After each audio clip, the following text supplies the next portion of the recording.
Hey everyone, welcome back for another deep dive with us. Today we're going to be looking at this excerpt. It's called Drones and AI in Warfare, The Future of Combat. Pretty straightforward title, but it is a really interesting look at how technology is changing how wars are fought. And I think that's something that we're all kind of fascinated by, right? It's like it's a little bit scary, but it's also, we can't look away. Yeah, I mean, it's definitely one of those things that's evolving so quickly. I think a lot of people have trouble keeping up with, all the latest developments.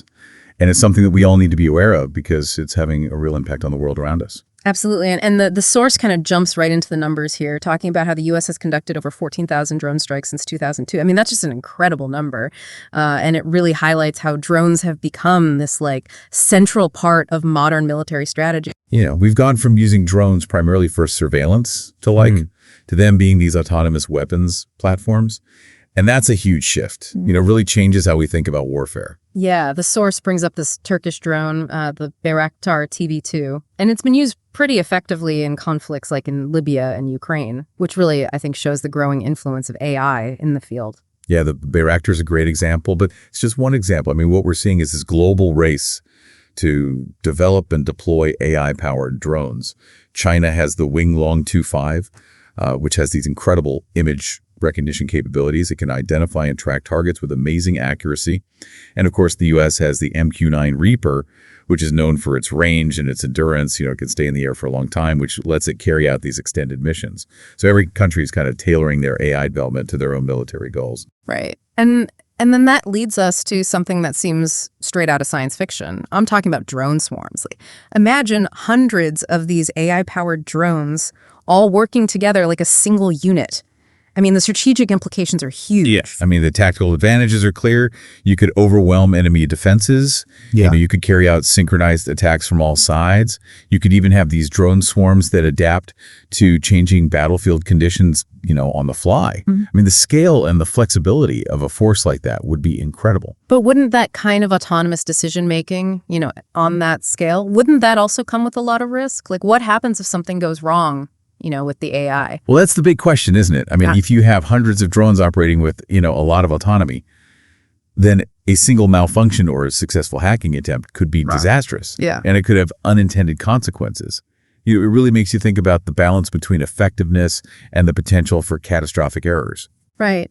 And doesn't that lead to this idea of killer robots, like machines making these life or death decisions without any human intervention? I mean, that's pretty unsettling, to say the least. And I know the UN and human rights groups are really worried about this. Yeah, they have every right to be concerned. I mean, the 2021 AI and Security Report by the UN is pretty clear about the dangers.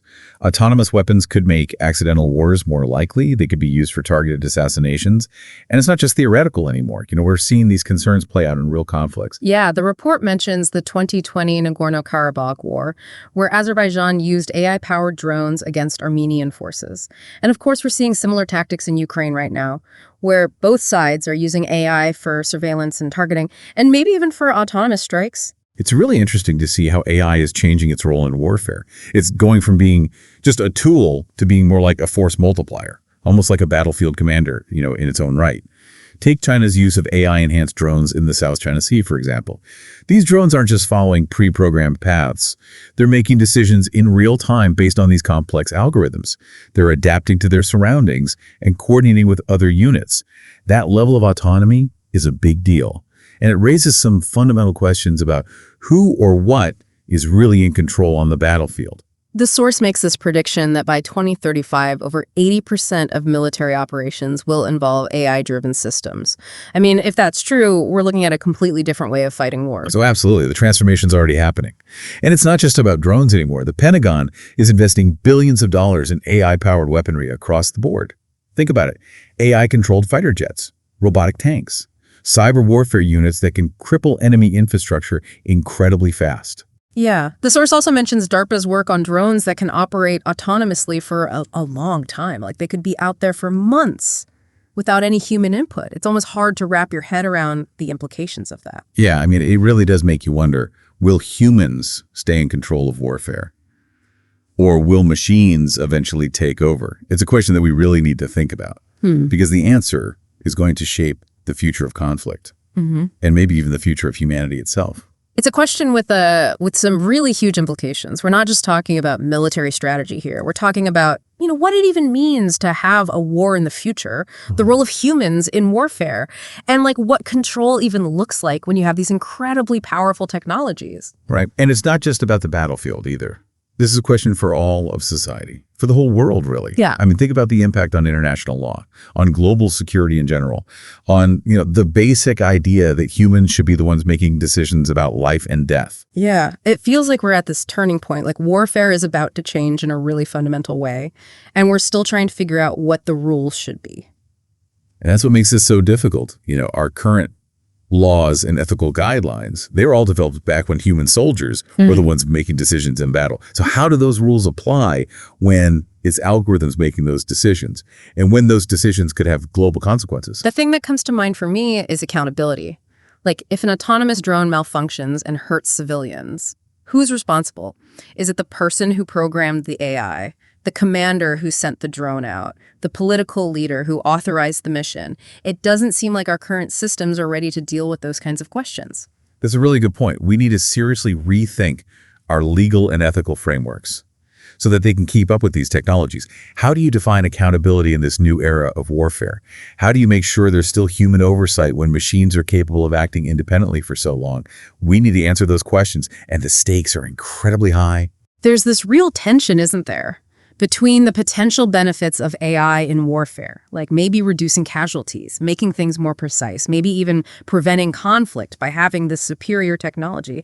And then on the other hand, you have all these ethical risks that we've been talking about. Absolutely. It's crucial to be realistic about both sides of the coin, the good and the bad. Yeah. Some people argue that AI could make warfare more humane because it could minimize collateral damage and reduce the number of soldiers who have to be on the front lines.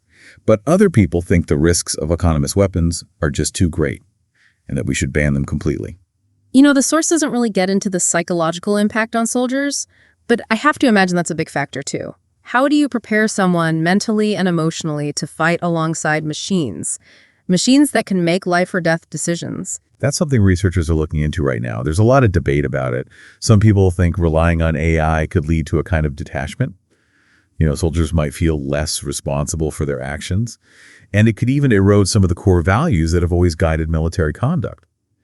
But then again, some people think AI could free up soldiers to focus on strategy, which could reduce their exposure to trauma and improve their overall well-being. It's a complicated issue with no easy answers. It does feel like we're barely starting to understand all the implications of AI in warfare. It's a huge topic with so many different facets. Yeah, we really are just scratching the surface. And the fact that this technology is developing so fast makes it even harder to keep up. It's like we're trying to build an airplane while we're already in the air. We're creating these incredibly powerful tools that could change the world. And at the same time, we're trying to figure out how to control them, how to regulate them, and how to make sure they're used for good and not for harm. The source mentioned the Pentagon's investing billions of dollars in AI-powered weapons. It seems reasonable to assume that other countries are going to do the same, just to keep up. It's not just an assumption, it's already happening. We're in the middle of an AI arms race right now. China, Russia, and lots of other countries are pouring resources into this technology. They're driven by national security concerns and by the fear of falling behind. It's a high-stakes competition that could completely change the global balance of power. So it all comes back to that fundamental question from the source. Will humans stay in control of warfare, or will machines take over? It's a question that should keep us all up at night. And it's not one with a simple answer. It's a question that demands our attention, our critical thinking, and our willingness to talk to each other on a global scale about the kind of future we want to create. This deep dive has given us a lot to think about, that's for sure. I'm curious to hear what our listeners think. Are you more excited about the potential benefits of AI in warfare? Or are you more worried about the risks? Yeah, it does feel like a really crucial moment. The technology is changing so fast. Yeah. And the stakes are so high. Yeah. It's not just about who has the best weapons anymore. It's about how we even define what war is in this new age of, intelligent machines. Yeah. Yeah, and the source didn't really get into all of that, did it? I mean, it's not just about AI making war more likely or more efficient. It's about AI potentially changing the whole nature of conflict. like the speed at which decisions are made, and even the role of humans in war altogether. Right, like what happens when battles are fought at like lightning speed, orchestrated by these algorithms that can analyze data and make decisions so much faster than a person ever could. It's like we're losing the human element of war, which is kind of fascinating, but also really terrifying. Yeah. It really is. Yeah. And it makes you wonder about the future of soldiers. I mean, if machines are increasingly doing the fighting, what will human soldiers even do? Will they become more like strategists, overseeing AI systems and making those high-level calls? Or will we even need human soldiers on the battlefield at all? That's a tough one to think about. I mean, for centuries, warfare has been so tied to human courage and sacrifice and strategy. The idea of taking humans out of the equation completely is it's almost impossible to imagine. And yet it seems like that's where we're headed. It's likely that we'll see humans taking on these more specialized roles in warfare, maybe focusing on tasks that really require human capabilities, like making complex decisions in situations that aren't so clear-cut ethically, or adapting to unexpected circumstances, or negotiating with the enemy. It makes you wonder what skills will be valuable in future wars. Maybe it won't be about physical strength or combat skills anymore. Maybe it'll be more about things like data analysis and cybersecurity, even psychology, like being able to understand and outsmart AI systems. Exactly as AI becomes more integrated into warfare, the skills needed to develop it, manage it, and even counter it are going to be more and more important. We might even see a whole new kind of soldier, one whose expertise isn't in fighting, but in understanding these intelligent machines. It's mind-blowing to think about how much the battlefield could change in just a few decades. But it's not just the battlefield that'll be affected, right? Oh, definitely not. No. The source talked about how AI could disrupt the balance of power globally. And that's a huge point. Countries that can develop and use these technologies effectively, they could have a major advantage over their rivals, both militarily and economically. So it's no wonder there's this race to be the leader in this field. It does feel like a new kind of arms race, with stakes that are even higher than during the Cold War. Yeah, there are definitely some parallels there. But this time the weapons aren't just nuclear missiles. They're intelligent algorithms, autonomous drones, and cyber warfare systems, all operating at speeds and scales that we've never seen before. It's a whole new ballgame. And it requires a new level of awareness and engagement and cooperation on a global scale. So where does all this leave us? We've talked about the rise of drones and the integration of AI. We've discussed the ethical dilemmas and the potential benefits and risks, and the potential impact on global security. It's a lot to take in. It is, and there aren't any easy answers. But that's why it's so important to have these conversations, to explore these complex issues, and to start thinking critically about the choices we have in front of us, both as individuals and as a global society. We can't just sit back and let the future happen to us. We need to be informed and engaged and ready to shape the world we want to live in. Because the future of warfare is ultimately connected to the future of humanity itself. Remember, the future isn't something that just happens. It's something we create through the choices we make today. So stay informed, keep asking questions, and never underestimate your own power to shape the world. That's a great point to end on. This deep dive has taken us into the world of AI and drones in warfare, and I hope it's giving you all something to think about. Thanks for joining us, and until next time, keep exploring, keep learning, and keep diving deep.